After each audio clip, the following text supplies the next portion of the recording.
The Daily Q. We back. What's going on, people? Today is what's today? Tuesday? Wednesday? Today's Wednesday. Sorry, my time's all off. I'm in a time void right now, trying to do this, do it big, live my best life, and all that stuff that we be doing. Anyways, Daily Q. We out here doing our thing. Shout out to the Quasar Cult. We trying to be the best blog, best news source out there. So make sure you check out the Quasar Cult for the latest and news and all that. Also, we got merchandise on there. I'm about to buy some more merch here soon. So maybe we'll do some merch giveaways here soon. So make sure you follow the Quasar Cult wherever we be popping at, etc. so forth. For those of you who don't know me, all five of you, Draw Nightner in the building. Let's get started. Let's go. Kanye West. Kanye West is going crazy right now. He recently, allegedly, I don't know if this is actually set in stone yet or not, but apparently he ended his contract with with Gap, and it looks like he's jumping ship with Adidas. I just watched an interview with this man that he just did, I think, on MSNBC, and what's interesting about this is that the argument seems to be over price points. So what Kanye is saying is that he wants to sell his stuff for a lot cheaper. He was talking about selling all his stuff for $20 at the Gap in order to make his stuff more accessible, and which is interesting because this is a common complaint with Kanye West stuff, is that Kanye charges too much for his stuff. So it's interesting that now he's like, oh, I want to sell all my stuff for $20, right? So he's out here saying, yeah, I want to sell all my stuff for $20. All my stuff is gonna be $20. I guess the Gap was like, nah, fam, we're not gonna do that. That's a terrible idea. And they started selling his stuff for hundreds of dollars that we've been seeing the prices for. And so that's where the conflict's at. Basically, Kanye's like, I'm trying to sell at this price. They're selling at this price. They're not listening to me. He's, in pure Kanye fashion, I actually should have loaded up some of his Instagram posts. He's been clapping. He's been doing his Kanye thing. One of the things that he said that was funny was that something along the lines of like, I'm not going to take advice from someone who has less money than me. This man's worth $6 billion. So basically what I hear there is that I'm not taking advice from anybody, from the vast majority of the world, unless you are like Elon Musk or like one of these rich billionaires. And, Kanye has always had this constant beef with the fashion industry where he feels like he's the odd man out, et cetera, so forth. But the fact is that he is a multi-billionaire at this point. So he's been wildly successful. Rumor has it now that he's trying to open up his own stores. So Yeezy Sound stores, or not Yeezy Sound, it's Yeezy stores all across the country. And honestly, I feel like at this point, Kanye really could just pivot into his own 100% production company without relying on these brands. I mean, he's already proven with the Yeezys and his fashion line that he can make billions of dollars off his name. So I don't even know why he continues to play these games with Gap. Now, apparently, he jumped back ship to Adidas, and now he's on Team Adidas again. But it's like, bro, you have everybody clamoring over your Yeezys. I'm not trying to buy your homeless gear, but I know a lot of people who cop Yeezys and are all about those Yeezys. Those shoes alone have made Kanye a multi-billionaire. And so it's like, bro, you could pivot.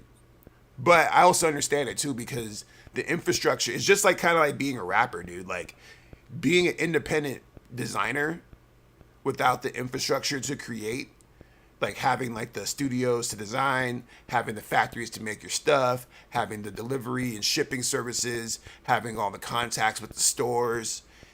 This is like why the same reason why a rapper would sign to a major record label. It's the same idea, right? Because as an independent artist, it's super fucking hard to get your music out there, marketing. It's hard to get high quality sound with engineerings. It's hard to get the interviews, maybe the artwork design. It's the same kind of vibe, right? Kanye's trying to he was signed, quote unquote, to a major, quote unquote, record label, Gap. They weren't doing his numbers right. So now he's thinking about trying to go independent, but he's in the position to do so. He has the bag. So, it'd be really interesting to see what he does. I also know that Kanye always likes to pop out right around rollout time. He didn't. Donda 2 never actually came out in its full, I guess, presentation format.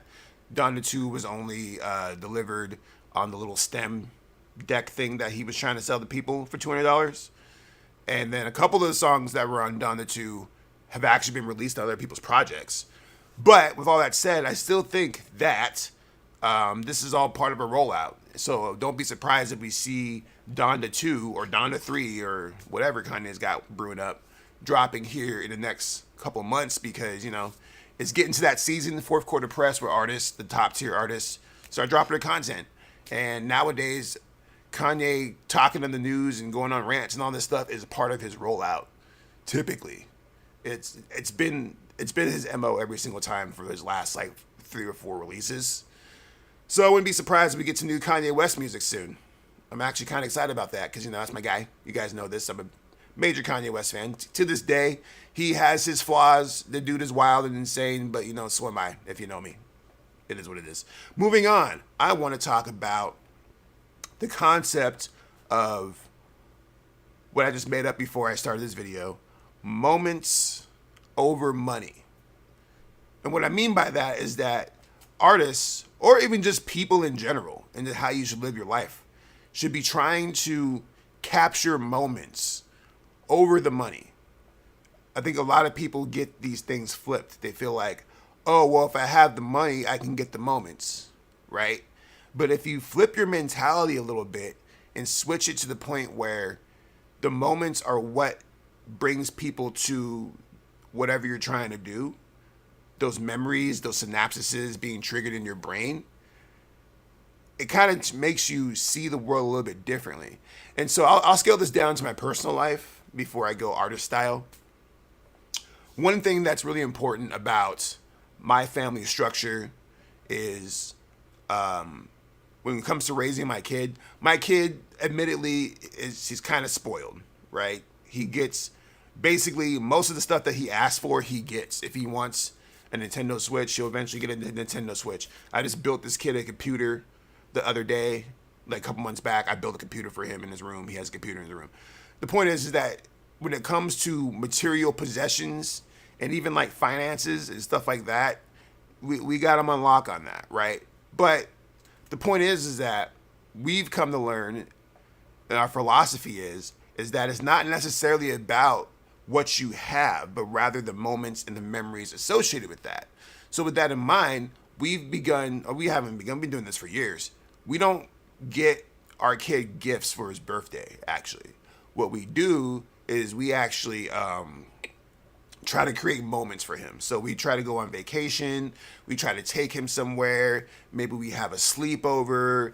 We try to do something that imprints a memory into his brain that he can hopefully carry for the rest of his life. We were conversating last night, and I was trying to tell him about, because I was trying to talk to him about his 6th birthday and how he barely remembers his 6th birthday. I don't remember what we did for his 6th birthday, right?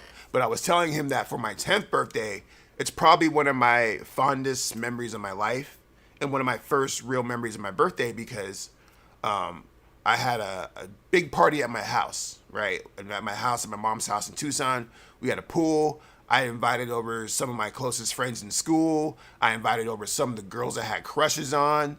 And it was a whole vibe, right? Just to be in that environment with all those people in my house, hosting them. That's a memory, like a core memory that was burned into my brain, right? And that, I don't even remember what I got that year. I think I got a Reggie Miller poster, maybe, that year, because I was a really big Reggie Miller fan that year. But I don't remember what I got that year, but I remember those memories. I remember those moments that I have with my friends and my family. And like I said, those memories have stuck with me till this day. And so pivoting back to the artist side of things, like being an artist is about creating those moments. It's about creating those memories. It's about firing off those synapses in your brain that makes people want to come back and also makes people fond of you. It's not necessarily about treating people like a cash cow or a source of income. That's secondary to offering the service of, I don't even know what to call it, memory installation, memory growth, right? That's what it's really about when you're an artist, right? Think about your favorite concert that you went to, right? Maybe you bought a t-shirt, sure, but you didn't buy the t-shirt because they told you to buy a t-shirt. I mean, they might have. Depends on what the show was and who the artist is. But most artists aren't going to tell you to go buy a t-shirt. They're just going to get on stage and do their thing and play their music and do the thing the best they can and make sure the show is the best experience possible. And if they do their job right, you will just go buy a shirt because you want to hold on to that moment. You want to hold on to that memory. So now when you wear that t-shirt, you're attaching yourself to that memory. You're reflecting and using nostalgia to remember the times that you had with your friends and your family in an environment that made you happy. And so I really try to tell artists that making moments is more than important than the money will come if you make the moments. Especially if you're consistent about it. And this can be done in a variety of different ways. This could be done through your music by creating solid music, but the issue with that is reaching your fans, right? How do you reach your fans? But doing things like events, meet and greets, connecting with people, like pulling up on them and giving them a t-shirt and taking a photo with them and putting them on Instagram, things like that. These are memories and moments that go beyond the money, right? I actually have a photo I need to post of my man, Kraylin. He did this picture right here. That's on my wall right here. You can't really see it because of the light, because of my set, obviously. But I have a photo. I need to post this photo. I meant to post it the day that I got it, but I forgot. I have a photo with me and him of me holding this picture when I bought it from him, right? And so for me, this picture, even though I like the product, and that's the reason why I bought it, I keep putting it the wrong way. It's kind of hard to do. Right there. There it is. Even though I bought the product over him or from him, it's about the moments and the memories attached to him. Now I paid a decent amount of money for this too. You know what I'm saying? So I know that for him, it's extremely important moment because I probably helped him pay a bill that week, right? And for me, it's like an important moment to me because I got this really awesome piece of art that resonated with me, right? It's not even about the transaction of the money. The transaction of the money is actually just a tool to make that moment more profound. Because I think about, another way to think about this, because I'm obviously just going off the top here, think about the time where you spent the most money on something. I'm not talking about bills or things that you had to pay, right? I'm talking about things that you really wanted to pay for. What's the most that you ever spent on that experience? Whether it's a vacation, a concert or a festival, a trip to Disneyland, I don't know. But the point is that if people really want to experience those moments and those memories, they'll pay for it. The money will come. If I really want to go and see my favorite movie, I'll go see the movie, right? If it's a movie that I'm kind of mid on, I'll wait for it to go on streaming. But I'm going to go see, I don't know, Black Panther 2, guaranteed, because that's going to be a moment for me. And the cost of it is not as important to me as it would be if I didn't have that care or concern about the product. So, to wrap this up in a bow here, make it about the moments. Moments over money. Understanding that it's not about, oh, I can sell my CD for $10. It's like, no, I could give the CD to somebody that could change their life. I'm talking about CDs in 2022, like we're selling CDs. But you get what I'm trying to say here. I think a lot of people, I mean, I'm one of these people. At one point in time, it was like, money, money, money, money, money. How do I monetize everything? Monetize this, monetize that. Now I got a lot of my shit monetized, and it's cool.